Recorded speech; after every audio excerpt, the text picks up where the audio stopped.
কিন্তু পয়সা দিতে পারতো না।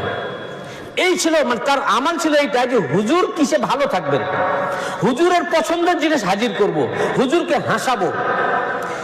প্রতিদিন হুজুরকে হাসাতে একটা করে চুটকি বলতো। কিন্তু তার একটা বদ আমল ছিল, এটা এই জন্য কেতাবুল হুদুদ চ্যাপ্টার ইমাম বুখারী নিয়ে এসেছেন।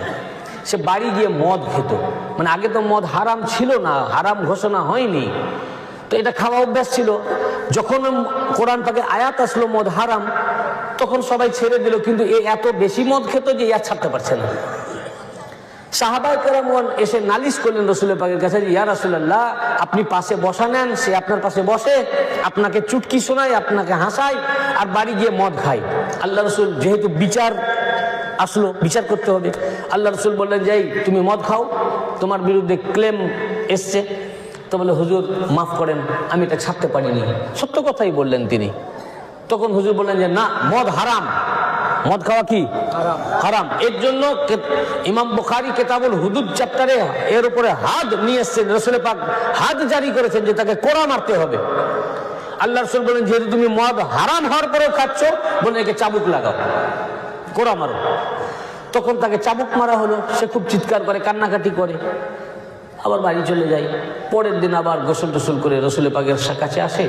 আবার রাসূল পাক সবারই কথা শুনতে শুনতে যখন ওনার মন খারাপ হয়ে যায়, তখন সে আবার একটা চুটকি শোনায়, আর হুজুর তো হেসে ফেলেন, কিন্তু বাড়ি গিয়ে আবার মদ খায়, ছাড়তে পারে না।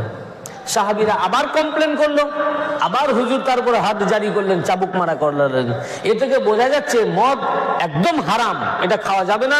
এর উপরে ইসলামে পানিশমেন্ট রয়েছে, আল্লাহ রাসূলও তাকে পানিশমেন্ট দিচ্ছেন, এবং দুনিয়াতে যার পানিশমেন্ট হয়ে যায়, আখিরাতে তার পানিশমেন্ট হয় না। কিন্তু ওই বারবার করার কারণে সাহাবায়ে কেরামরা সব রেগে গেলেন। তো রাসূল পাকের হুজরা শরীফের ভিতরে সাহাবীরা বলা বলি করছেন, তখন রাসূল পাক আন্দারে ছিলেন, ভিতরে ছিলেন। তো বলা বলি করছে যে হেমার তো আচ্ছা, আল্লাহ রাসূল তাকে এত পানিশমেন্ট দিচ্ছেন, তাও তো শুনছে না, সে মদ খাচ্ছে, আর আল্লাহ রাসূল বসাও নিচ্ছেন। আল্লাহ রাসূল তো বসা নিবেন, উনি তো তাড়াবার জন্য আসেননি, জাহান্নামের দিকে ঠেলে দেওয়ার জন্য আসেননি, জাহান্নামীকে নিজের সোহবতে রেখে জান্নাতে নিয়ে যাওয়ার জন্য উনি এসেছেন। আমরা হয়েছে কি, খারাপ কাউকে দেখলে ওকে দূরে সরাও, একটা আয়াত পেলে তাকে দূরে, কতক্ষণ তাকে ইসলাম থেকে সরাবেন? আর আল্লাহ রাসূল দূরে ছিল, তাকে ইসলামে নিয়ে এসেছেন নিজের সোহবতে। তো সাহাবায়ে কেরাম এসব বলা বলি করতে করতে একজন করেছে রাগ বশত হেমারকে লানাত দিয়ে ফেলেছে।